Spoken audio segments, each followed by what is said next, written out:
Good evening, folks. We'll get started in just a minute as we let more folks in.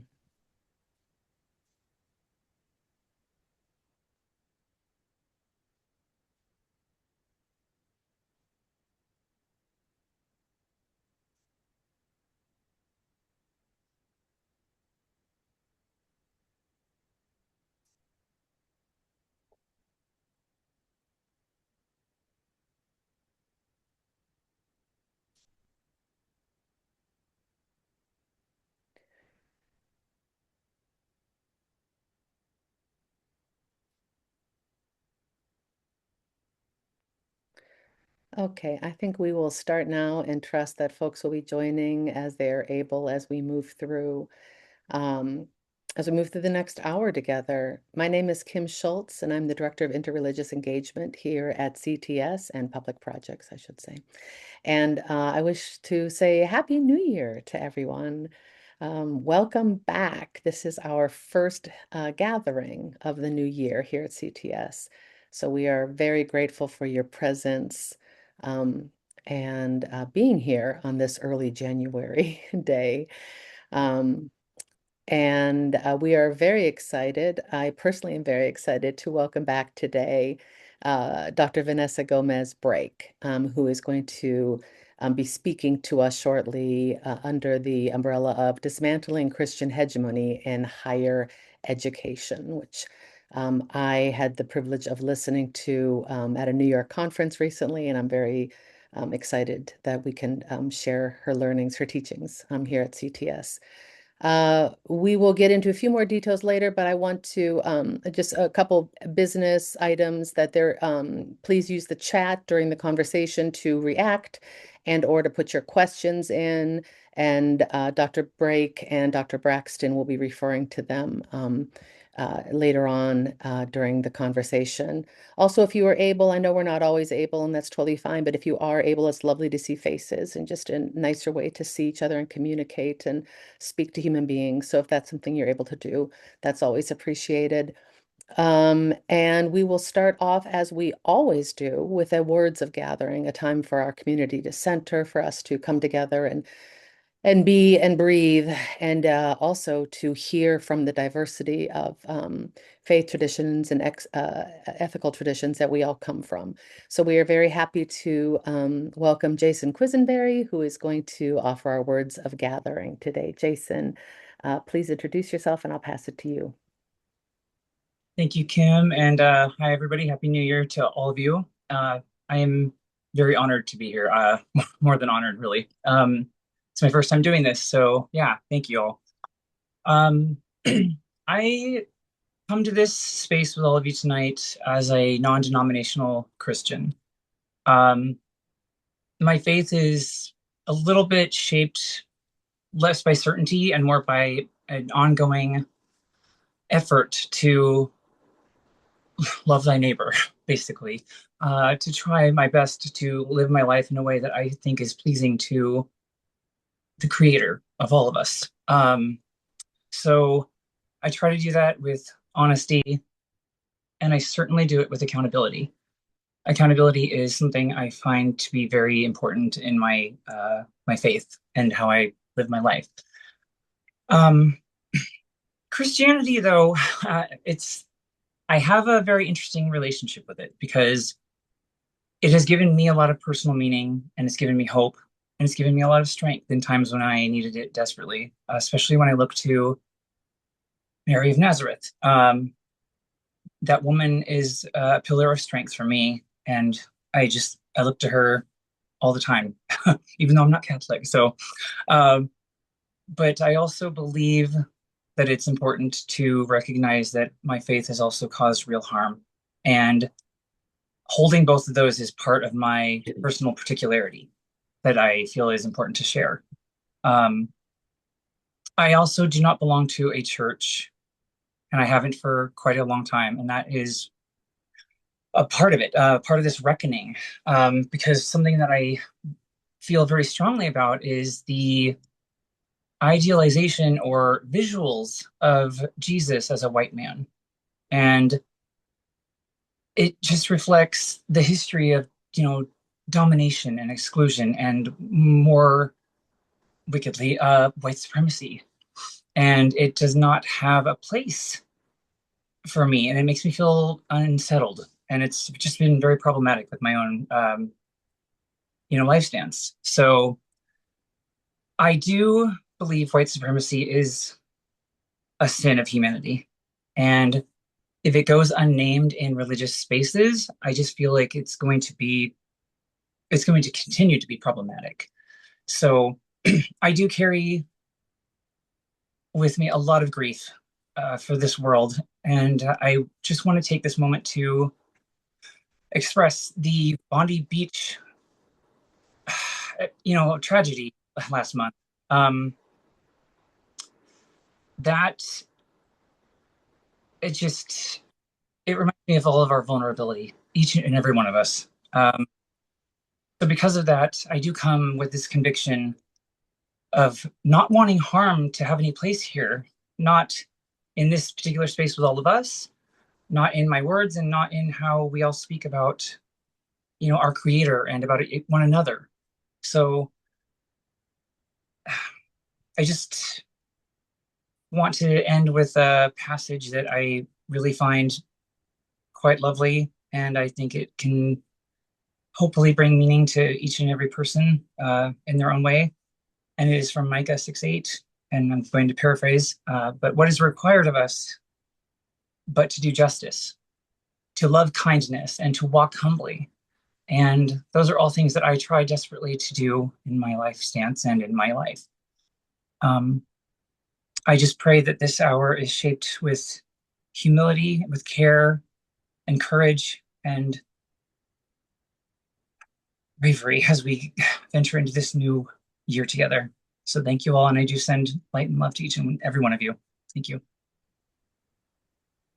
Jason, that was very beautiful. Thank you for bearing your heart and speaking the words to what is on our minds. Very grateful for all you just shared and for who you are in this space. Thank you. Um, I would also just like to give voice to the tragedy that just occurred in Minneapolis as well, with the shooting of the woman in her car and the continued violence that gets perpetuated in these names. But for now, I would like to introduce our speaker, who we are thrilled to have. Dr. Vanessa Gomez-Brake is the Senior Associate Dean of Religious Life at the University of Southern California, where it is slightly different weather than it is here, I would assume. She's the first humanist chaplain to serve in this capacity at any American university. In her role, she works to support and promote university religious and spiritual life broadly conceived, and helps oversee more than 90 student religious groups and 50 religious directors on campus. She also serves as advisor to the USC Interfaith Council and the Secular Student Fellowship. She received her dual Bachelor of Arts degrees in Religious Studies and Psychologies from Arizona State University. She received her Master of Science degree from the Carter School for Peace and Conflict Resolution at George Mason, with an emphasis on religion and peacemaking. And ironically enough, she earned a Master of Divinity degree right here at Chicago Theological Seminary. So we are very pleased to welcome back um, Dr. Vanessa Gomez-Brake, who, after she speaks, will be in conversation with our own Dr. Brad Braxton, President and Professor of Public Theology. Dr. Braxton and Dr. Gomez-Brake will be speaking later. But for now, Vanessa, welcome, and I pass it to you. Thank you so much for that introduction, as well as that invitation, Kim, to be here today. It really is a coming home, as Brad was saying before we hopped on. As I was preparing my remarks tonight, I was like, all of this started here, my sort of curiosities and exploring what spirituality actually meant for me, someone who is a humanist and secular in worldview. And so I'm really happy to be coming back now after having also gotten my doctorate, and to share with you some of the research I've done in recent years that continued this thread of interest around Christian hegemony. So if you'll just let me share my screen here and we'll get started. All right, can you see that okay? Lovely.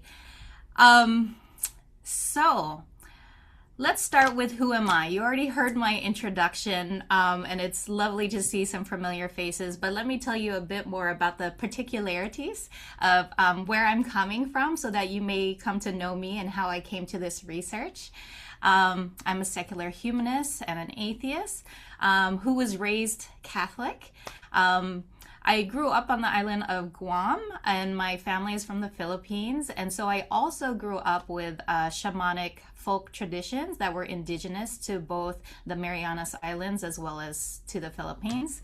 And you'll see later that that actually continues to inform my spiritual life, even though as an atheist, a lot of people would just assume I don't have a spiritual path necessarily, or perhaps that I shouldn't be using the same language of religion. But we'll get there. As you heard, I'm a university chaplain.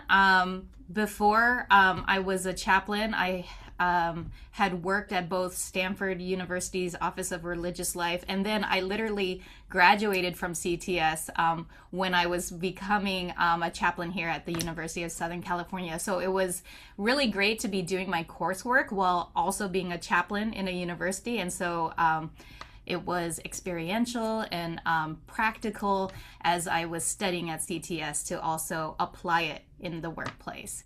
And so what that tells you is that I have worked at private and secular universities on the West Coast. However, I was raised going to public schools my whole life. And so I even went to community college before I went to Arizona State University. And so I was formed in the public education system, but I have worked in the private university system. And so a little trivia for you before I get too much further, but it is relevant to tonight's topic. I'm curious. I know none of you perhaps have a relationship to the University of Southern California, but if you're into football at least, you might know that our mascot is the Trojans, right? We're some mighty Trojans. We had a pretty good football season this past year. And you know what? We were not the Trojans since 1880, I think, is when we founded. We actually had a different mascot. So I'm curious if anyone knows what the mascot would have been for USC prior to becoming the Trojans. Any guesses? And you can throw it in the chat. And no worries. Truthfully, most people at my university don't even know the answer. And so the answer is we were the Fighting Methodists. Yes, you would fear us, the Fighting Methodists. So what does that tell you? That this institution in which I work in that is private and secular had a Christian beginning, right? It was because the Methodists had some land that they could provide and make available that this university came into being. And so our first 4 presidents of this university were Methodists before the school ended up, like many schools, sort of parting ways, right, with their denominational affiliations. And so I just like to share that because I don't know how many schools have Fighting Methodists as their mascots, but it's a pretty fun one. So let me tell you just a bit about the history of American higher education. So USC was not unique. Harvard started out Congregationalists, William and Mary, Anglican, Yale, Presbyterians.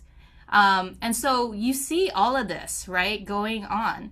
And eventually, 1791, we get Georgetown University, St. Louis University, all these Catholic universities, right?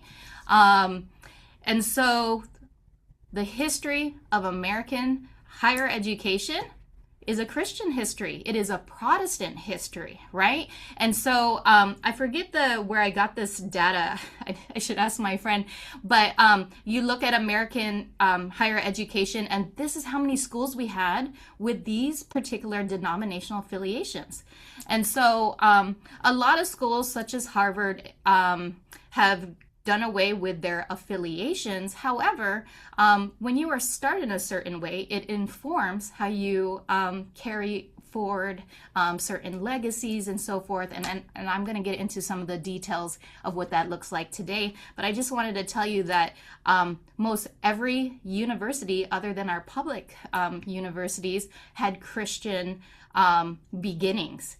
And if I had another opportunity to lecture, I'd tell you how even our public institutions have that Christian flavor as well. It just comes with the water, as you say, because where do we live? We're in the United States with a Christian history and a Christian majority to this day, and it makes sense that our institutions would be shaped by that Christian worldview.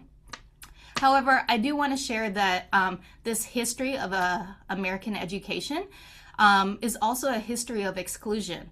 As you may have noted on my last slide, Catholics didn't have universities until 1791. You know, it's different immigration waves coming in. And guess what? Catholics weren't allowed to study at Christian universities because they were a different type of Christian, right? They weren't necessarily welcome there. It's the same reason we have schools like Brandeis for Jewish students who also were not welcomed in. It's also why we have historically Black colleges and universities, because guess what? African Americans were not welcome into these early institutions. Same for women's colleges, same for people who were differently abled, right? They were not the ideal student for that student body. And so keep this in mind. I know it's a history that's long ago, but it is what was at the core of the founding as well as the missions of these schools, which continues to have a thread into universities today. And so this leads me to my topic today, which is Christian hegemony in higher education. And that was the focus of my doctoral dissertation I just finished in 2024. And so as an alum of CTS, in many ways, my dissertation had been incubated here. And I'm so glad. I think Professor Ringer is here because no doubt all of my papers in my final course at CTS were like, what is going on here? Because I'm seeing it all around campus. And he really provided the space for me to explore this topic. And so Professor Ringer, Mikva, so all of these professors were inviting me to wrestle with varying topics at the intersections of religion, decolonization, and really what we're here to do is dismantle unjust systems, right? And so my experience at CTS really helped me to grow professionally, but also in my spirituality, but also in my academic sort of scholarly way, which I'm sure everyone would loves to do in seminary. And so there's a few things I'm going to drop in the chat as we go along, just because if you're like me and you want to read something more, please do. And so if some of you are wondering why I, an atheist, went to seminary, you might consider reading a recent piece of research coming out of New Zealand, which looked into how Maori atheism may be a project of decolonization. And now that you know that I come from the Philippines and from Guam, just the ways in which even atheism can function as a pathway to finding one's true self. So that's the first one. So this first slide kind of gives you an overview of my dissertation. I conducted interviews with university chaplains and religious life staff at private universities across the nation, and I had two research questions. I wanted to know how these religious professionals conceptualized their religious and spiritual identities. I also wanted to know how they navigated Christian hegemony on their respective campuses. And as such, you may have guessed that my research centered the voices of professionals who identified with historically and systematically marginalized religions in the US. And that means they were all non-Christians. And so you see on that right column there, agnostics, atheists, Buddhists, Hindu, humanists. These were all terms used by my participants to describe their religious identities. What you see there is also the makeup of who they were, where they were, the different titles they hold, as well as the affiliations of the institutions in which they worked. So to say that again, all religious professionals, some of them chaplains, others just religious life staff, but all working at private secular universities. And so that was who I got to talk to. And perhaps you may have noticed, I also meet that description. And so I did a bit of autoethnography, which meant I reflected on my own life and experience working at both Stanford at USC, so that I might also explore this topic along with them. So over the next few minutes, you may hear a lot of criticism, or what sounds like criticism, of Christian hegemony. So it might be helpful if I define that for you, though I know in a CTS crowd, you're probably familiar with the terminology. This particular definition comes from Jenny Small, who wrote Critical Religious Pluralism Theory. And it says that Christian hegemony is the institutionalization of a Christian norm or standard, which establishes and perpetuates the notion that all people are or should be Christian, thereby privileging these folks. So that's her definition. And let me drop another reading recommendation for you, because you'll see this will come up again later. Jenny Small, she is a Jewish scholar who I believe is based out of Brandeis right now, but that was her book that came out in 2020. So that's Christian hegemony. Let's talk about Christian normativity. This one comes from Joshi, and that'll be another one I drop in the chat. But what she says is that Christian normativity makes Christian values intrinsic to national identity, pushing the truth of rightness of Christianity onto culture, and rendering Christian language, metaphors, and underlying theology the national or dominant standard. Now, I don't think you have to look far to see that in play today in our nation. And actually, there are so many examples in the last year. It's quite something else. But there's another book if you're interested in Joshi's take on white Christian privilege and the illusion of religious equality in America. So those are the terms. I just like to lay them out there so you know what I'm talking about. But let me tell you what this looks like. What does Christian hegemony and normativity look like at the individual, the institutional, and the societal level? And of course, folks, I worked on my dissertation. I was required to create such, snazzy images. And so take a screenshot, whatever, read it more later. But these are all articles that were in my literature reviews to support the case I was building, right? And so I'll just pick one from each. At the individual level, Christian hegemony looks like prejudice. It's that non-Christians are perceived as inferior, they're dangerous, they're immoral, sinful, or even misguided. At the institutional level, which I'll talk about a bit more, on the left there, it says religious accommodations required of Christians only. So I'll get to this, but on my college campus, in order to get a special observance or days away from class or exam, I can't think of the word right now, but just accommodations, you have to ask for it. And yet it's only non-Christians who have to ask for such accommodations because our calendars are built on the Christian calendar. So that's one example at the institutional level.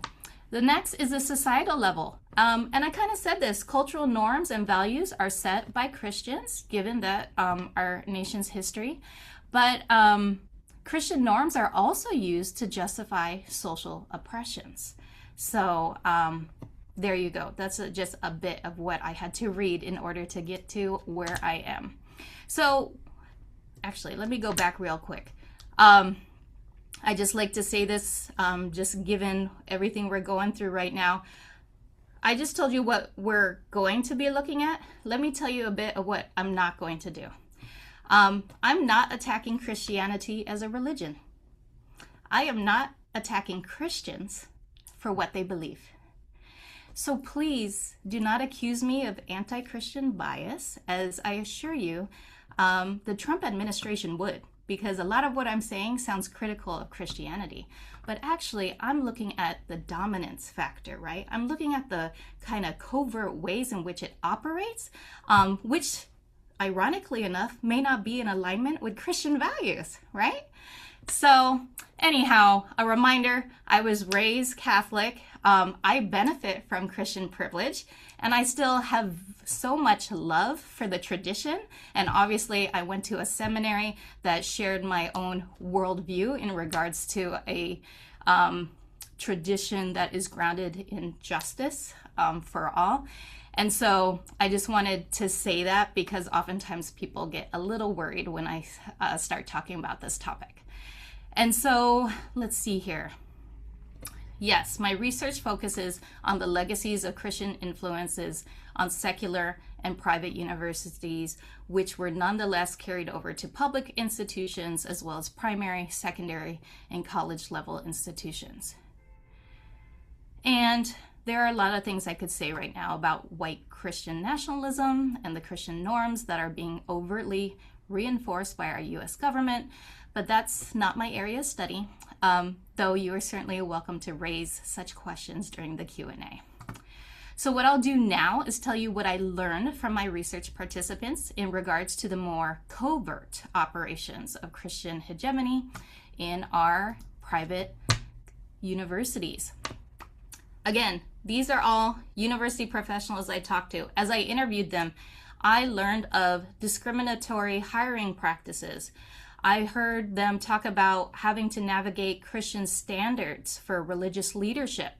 It came down to religious attire, religious education, even professional titles like chaplain being applied in different ways dependent on your worldview. Participants talked about the work within Christian and theonormative frameworks for religious practice, such that Buddhists, Hindus, and other folks who have varying takes on the God question, right? Being asked to fit their religions into something that is a bit more Christian shaped, right? What else? Participants talked about privilege in regards to how campuses allocate space as well as allocate funding. These participants also advocated for non-Christians, participants who were advocating for their groups would often come up against some tensions with their staff, meaning there were Christian sensitivities. Like if ever there was an issue raised that perhaps the Muslims or the Jewish or the Hindu students weren't being met with an equal amount of care or concern, that often that was turned away, as well as upsetting for other staff members. And so these were experiences that these non-Christians had in, how many different schools was this? There was about 20 different university settings. And so this goes across schools. It's not just what I'm experiencing. I've seen some of these things at the schools I've worked at. This is something that is being experienced across the nation. So that was what I learned from my participants. A few other things that I learned was that Christian hegemony creates barriers, and it puts limitations on how we even understand religion, but it also has barriers in terms of procedures, spaces and structures and assumptions that are carried out on university campuses. I already talked about Christian holidays and how our academic calendar centers them and makes it really difficult for anyone else to really navigate their traditions in alignment with the academic calendar. Even bereavement policies are difficult. I had a case with our Hindu students who they were literally just trying to get to the funeral, the pyre, right? As their grandparent was had just passed, and our bereavement policies made it such that it was impossible for them to get an exam date changed and so forth. What else can I tell you? Campus chapels, worship spaces, how they're prioritized. Some of the students, or many of the participants I talked to talked about how many campuses, because of their Christian history, have chapels. And so, of course, those chapels are built for Christian worship. However, what's nice is that there's a lot of space that is usually underground that is then made available to Hindu, Buddhists, and Muslims. But think about that. A lot of these spaces, when it's in a basement, aren't the nicest. They don't have windows. They're not necessarily built for gathering. And so it was like an accommodation, like you should be happy that you even have a space. But my participants were saying, isn't there another way in which we can revision how these spaces can be used such that it's not, it can be more welcoming for more students? So let's see here. And then lastly, barriers. Oftentimes on campuses, there's an assumption of a Christian identity. Obviously, I get it all the time. I am a university chaplain. I'm the senior associate dean, and so many folks walk into my office assuming I am Christian, and then I'm happy to refer them to nearly 50 Christian chaplains I have on campus, because we've got a full variety of belief amongst Christians on campus. But amongst staff, faculty, and students, people tend to assume a Christian identity on my part. What else?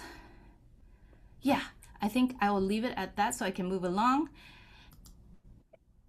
So this was the second link I sent you, critical religious pluralism theory. I just want to give Jenny Small a shout out, because what she's doing is creating a framework so that you can really speak to religious privilege, oppression, hegemony, and marginalization that is going on in our education institutions. And so she provided a framework to really unpack that, and I relied on that to do my research.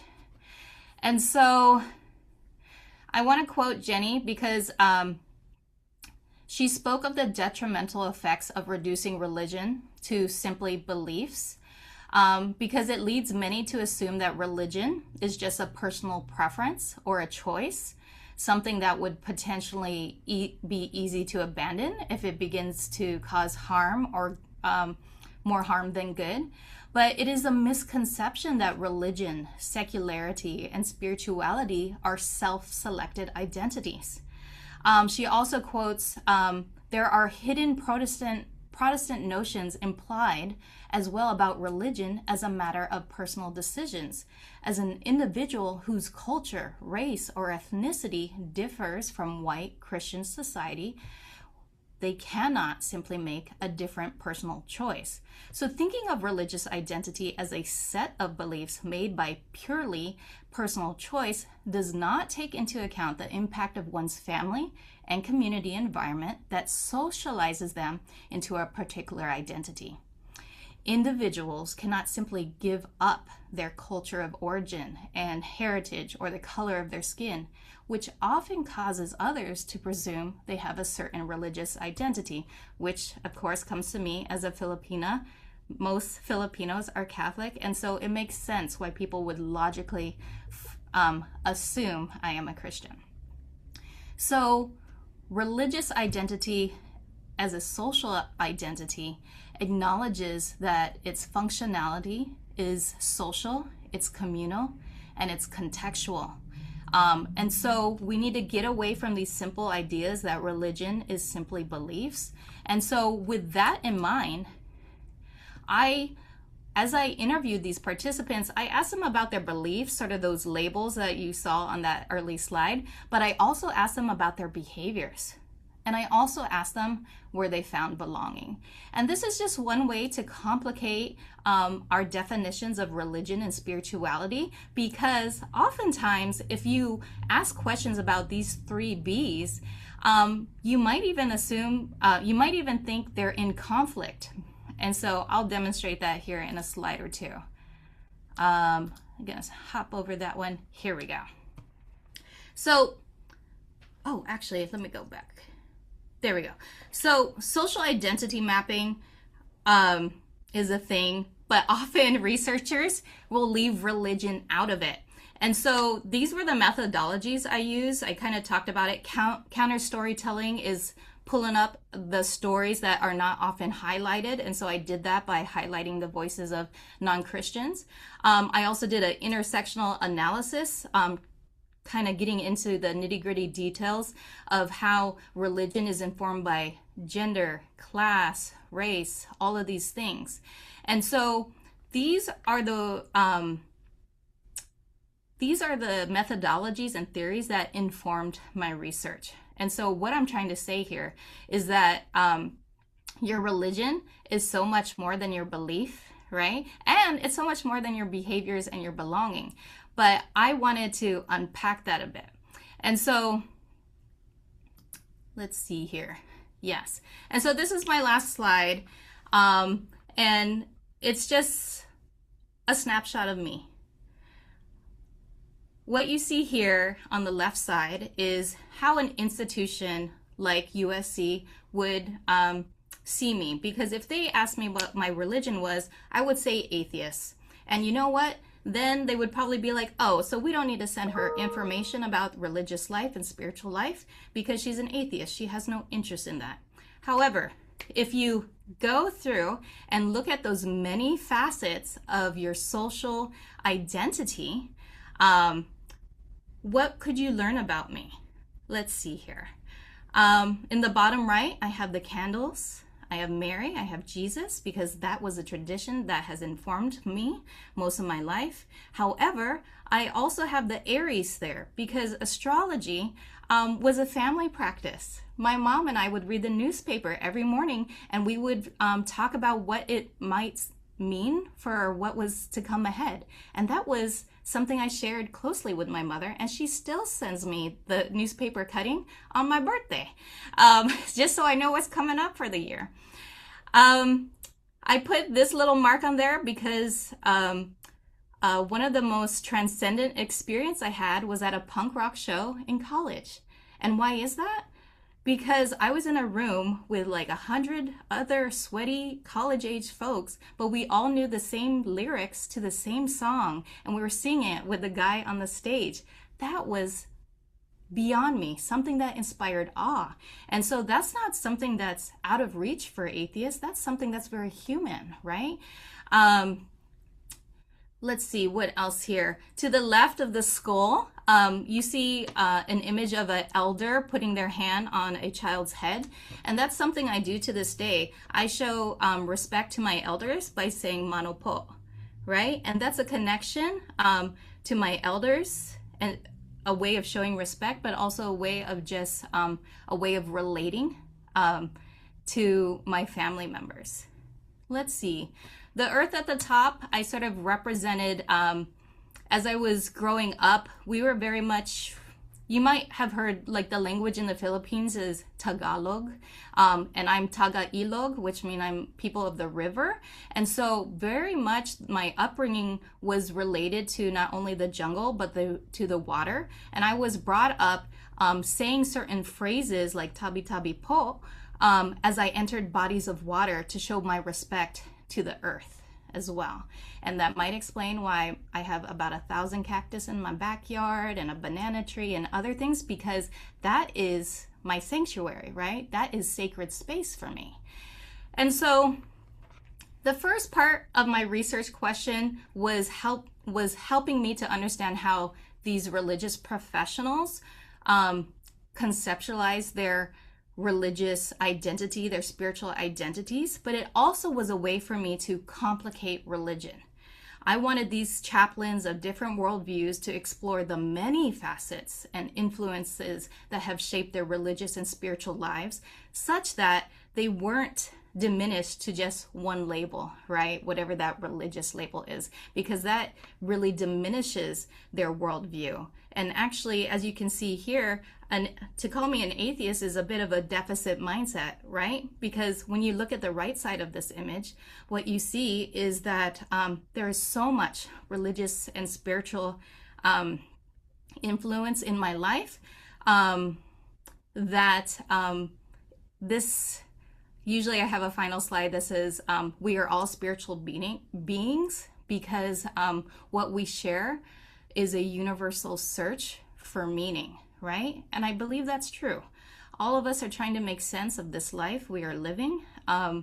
And so, although atheists and humanists may not like some of the language I use to describe myself, I still consider myself a secular person in worldview who happens to do a lot of religious things. And yeah, that's it, folks. I hit my 30-minute mark, and so I'm going to shut down my screen so that I can connect with Brad and see what he's got for me. Thank you for listening. Marvelous. Thank you, Dr. Brake, for such a clear and compelling presentation. Let me share with you publicly what I said privately. Welcome home. Delighted to have you back. We're so honored by your presence. Vanessa, as you began the conversation, you identified yourself both as a secular humanist and an atheist. So as I was leaning in and listening with my third ear, I said, I want her to play jazz with those terms. Bring those terms into conversation for us, especially as it relates to you identifying yourself as a religious professional, not only in terms of the not that you're offering, but in terms of the yes that you're also saying. It's not just a lack of, but I think you're also saying there's a presence of. Why do you use both secular humanist and atheist? Thank you for that question. And truthfully, I will introduce myself differently probably every day. And yet, this word atheist, I think, has stood with me since I was about age 12 or 13. I never used it publicly until I was about 22, because as a Filipina, to be an atheist is like to give up one's culture, right? And so it was scary for me to use that term early on. And I think perhaps that's why I cling to it to this day, because it's kind of simple. It tells you exactly that. I don't not have supernatural beliefs, or at least not the traditional supernatural beliefs that I was raised with, right? But when I got to college and I was studying religion, I remember I was in a women and religion course, and everyone was like, I'm a feminist, I'm a feminist. Like, it was so easy to say, I'm a feminist. And then, this one woman, she's like, well, yeah, well, I'm a humanist. I'm like, what is that? Because it instantly resonated with me. And so as I went further from that point, I started to learn about secular humanism, because there is religious humanism, by the way. I am a secular humanist. And later on, I learned that humanists would meet in community as well. And I think why I continue to use both to this day, one, atheism kind of tells you straightforwardly what I believe or don't believe, right? And that's it, right? It's what I don't believe. Secular humanism has a long tradition that perhaps I wasn't raised with, but has great resonance with me. They have, what do they call it? The 10 Commitments. It's a lot of these things that very much align with Christian values, values in Islam, values in Judaism, and so forth, but they're not bound to supernatural beliefs. They're bound to our shared commitment to humanity. And so that's why, to this day, I think because so many folks are scared to come out as secular, that I will use both, just hoping that, people are finding resonance with one of them. Please keep playing jazz with both of those terms and the many others that you will use. In preparation for this conversation, and having sat under, again, your powerful teaching on other occasions, I was thinking about the role of higher education chaplains, particularly in terms of public safety, right? And just how much is going on in our campuses as it relates to violence. And I'm just thinking even about Brown University. I'm beaming in from Connecticut now, just an hour away from Providence, Rhode Island. So I want to move us to think a little bit now about pathologies and public safety. Yeah. We are now today, so January 7th.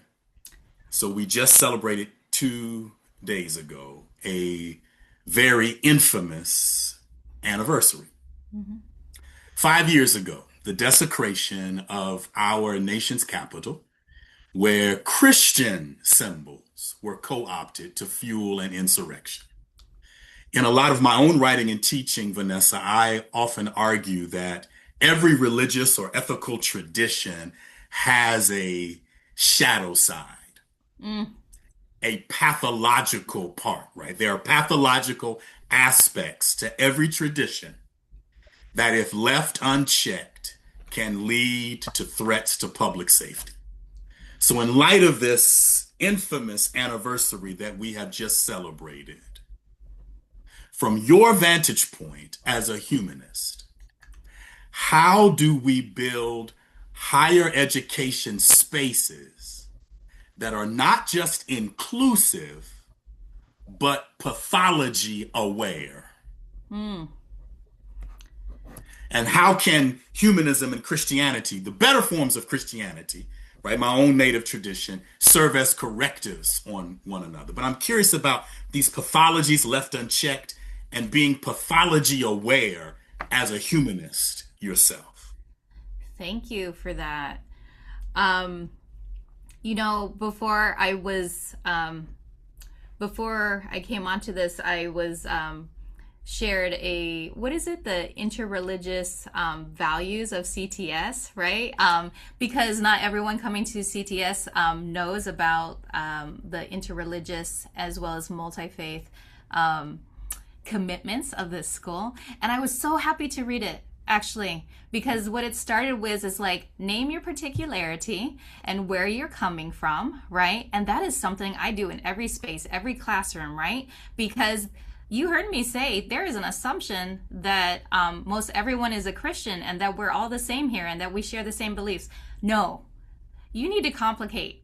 You need to complicate. You need to show up truthfully, right? And you need to, as much as it may be scary to, sort of share that in a way that most people are uncomfortable with.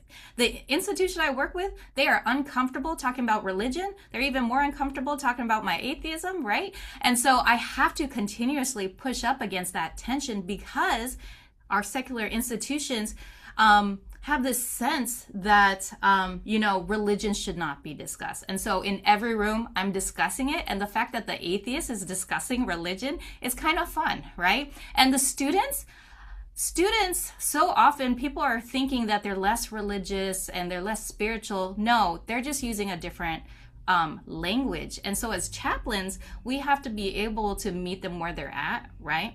And so to your question, Brad, I think it's a question on everyone's mind right now. Everyone's talking about viewpoint diversity, but also dialogue across difference, and we've been talking about this on campus for a while. And sometimes I laugh. I'm like, you should see our interfaith council every single week. And you know why? Because we have a list of values, like you shared with me beforehand, that said, this is what we value and this is how we show up, right? And it gives students an opportunity to be in some of those uncomfortable situations that I think right now so many students are not being given in the classroom or in other non-academic spaces. And yet our interfaith council, our religious center, is saying, no, bring yourself, be uncomfortable, and connect with the diversity of beliefs that are in this space. And so what I didn't get to share, had I, talked about my work here at the Religious Center, this space was founded 60 years ago, and we always had a university chaplain who was always Christian until 1996. And guess what happened? We hired a rabbi for our first dean of religious life, and since that time, we've only had one other dean, and he is Hindu. And what happened to this space? The chapel turned into the fishbowl because it's all glass, right? And what happens in the chapel? In the morning, we have a Korean Christian worship. Then we have yoga. Then we'll have a panel discussion. Then we'll have, that one space alone is a multi-faith, multi-use space. It's for everyone, right? And so the fact that we have a space where people can encounter people of different religious beliefs and practices, that is enacting religious pluralism, right? And so I guess my answer to you as a humanist is just stop shying away from talking about religion. We've put so much into our private world. I think we actually need to bring it back out some more, and that more atheists and humanists should feel comfortable, but given theonormativity, I understand why more people don't speak out. Um, so, yes, we need to talk about religion more, but we have to be uncomfortable more. And I think CTS actually gets this. You're doing it. And so, like, if I was going to give you a report card, I'm like, you're checking off all the boxes because, and obviously you're a Christian institution and I came willingly, but these secular institutions are doing things that really they should be learning from all of you, right? Because so much of it is just upholding the hegemony. And yet CTS is actively wanting to engage that difference, right? And so, anyhow, I know CTS is one thing, and a school as big as USC with 50,000 students is another thing, but we're doing our part here at the Religious Center. What a brilliant and textured response. Since we're talking about hegemony, I do not want to perpetuate facilitator hegemony. So I want to open up now to the family and ask that Kim Schultz help me as the questions or observations may be put in the chat. I, of course, Vanessa, have 4, 5, 6, 7, 8, 9, 12 more questions I'd like to ask, but I want to be generous and let the family also have time to converse with you. Thoughts, comments, affirmations, questions for our sibling, Vanessa.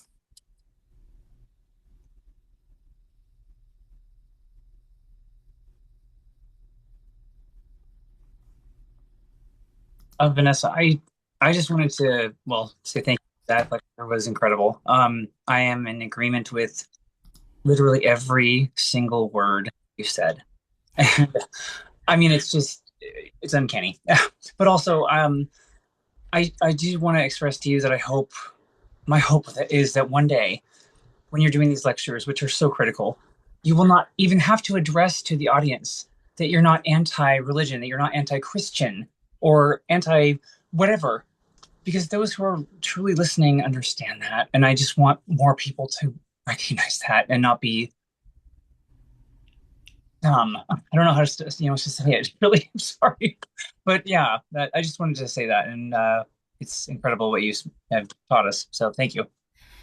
Thank you so much for those affirmations, Jason. And I appreciate you as well as your share at the beginning of our gathering. And I want you to know that I continue to believe in that vision of a world where I can just show up as myself and not apologize. I grew up so much in that deficit mindset that I'm still convincing myself that I should be here, that I should be allowed to talk about such things. Because even some of my colleagues here in the Religious Center are like, Vanessa, can you tone down the Christian hegemony? And like, I get it, especially in the nation we're living in right now. And so I'm like, I get it. And this is a part of my research expertise. This is research like anyone else's research. And so I just have to be me. And yes, it is closely, my research is closely aligned with just my own passions, obviously. So thank you, Jason. Yeah, please do not stop talking. Don't ever let them, mute your voice. It is needed. And,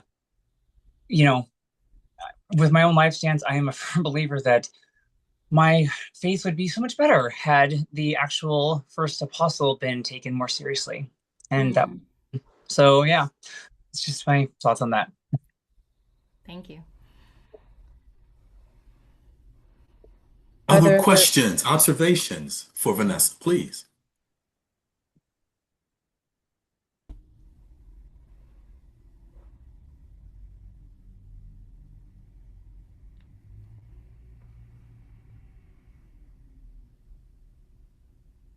Vanessa, I'm curious if you have found more or less resistance trying to put all of this in practice in your context at your university in this last year with the rise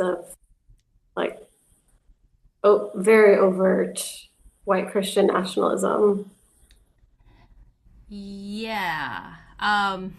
That's a great question because I will say with everything that's happened to DEI, and I think I probably even skipped a slide because what I should have said is that oftentimes religion is even left out of DEI. People forget that religious diversity is a thing. They're just thinking about gender and class and race and all these things. And so Yeah, it has been tough because so much of our websites and our work has been wiped of the work that we can do. We had to do a cleansing of language as well as all our programs were always open to everyone, but now we're in a space where if we say it's a Muslim life or a Buddhist life sort of activity, we have to re-emphasize that it's for everyone, even if they are not Muslim or Buddhist sort of thing. And it's kind of weird because there's like these blurbs we put at the bottom, the same thing about if you're differently abled, let us know. We'll accommodate you. All this, and so now we have like 3 paragraphs at the bottom of every event thing that says all are welcome here. No, really, you are, even if this or that or this or that. And so I'll just say that yeah, the work has gotten a bit harder. And in some ways, it's gotten easier because people are prioritizing things related to anti Semitism and Islamophobia in ways they hadn't before. And that's a good thing, actually. I'm just nervous about all the stuff we're trying to erase right now or trying to put a stop to, because I don't think that stuff should be stopped. I think we should continue all our wonderful programs that are for everyone. But yeah, thank you for your question, AB. Vanessa, I'm going to prepare to hand it back to Kim, but I just want to put this last little thought in the air as a hook, because you're not going to leave thinking that we're not going to have this conversation again and again and again with you. So this is maybe the hook for the next iteration. As we think about the future of CTS, I'm thinking a lot around interreligious engagement Mm. and being mindful that sometimes interreligious engagement at a historic Christian seminary like CTS can feel like CTS being the host and we invite others to the table. What does it look like to shift from inviting others to sit at a prefabricated table as opposed to creating new models of community where we are building together a table that doesn't presuppose certain kinds of religious identities and belonging? So I just wanted to throw that into the atmosphere. Maybe Kim Schultz will give us 45 seconds of transgression for you to just offer a thought. And this is my hook to saying, come back home anytime you feel like it. Thank you, Brad. Oh, and that's such a great question because I think everyone has been asking this question because so long interfaith work has been framed by our Christian friends, which is wonderful. And it's built into their Christian standards. And I will say at Stanford, we would do an interfaith service. It was a Christian service, and we inserted everyone else into the mix. And so that absolutely is not the template we want to do. We need to be part of the conversation of building whatever it is, whether it's a service, worship, service, in terms of service in the community sort of things. But you're right, it needs to start together, not from a certain particular space. Thank you, Brad. And yes, plenty more to explore together. Well, thank you so much for that conversation, Vanessa and Brad. And it just actually reminded me of it. I'm trying to think of what is the Christian podcast that I just listened to. He's, oh, I'm dropping the name. Anyway, there was a question that was asked on the podcast about how do you feel about loss of organized religion, like the drop of interest in attendance, et cetera, on organized religion. And the interviewer asked the guest, oh, it was Peter from the Smithsonian. And I'm sorry, I'm dropping all my names right now. And he said, "How do you feel about, are you threatened about the loss of organized religion, or are you scared about the drop off that?" He goes, "No, I'm actually so excited to see what's next." And I just thought, what a brilliant answer. And it stuck with me to see what's next, what we can shape together that isn't what we already know or have lived in or have experienced in any way, shape, or form, but something that perhaps is brand new. And wouldn't that be exciting? And we're so glad that, you definitely, Vanessa, will be a part of that. And we hope to be a part of that as well at CTS. So thank you for everything you shared. And we are so grateful for all of you joining us on this early January, early evening. Thank you to Dr. Braxton for being in conversation with our guest today. I invite everyone to come back. We're going to continue talking about interreligious chaplaincy next month with Dr. Reverend Peter McGonigal. Gregory McGonigal, excuse me, Gregory McGonigal, who wrote a book on interreligious chaplaincy. And we're very excited for that conversation next month on February 4th, if you were able to attend. And for that, I bid you all a good night.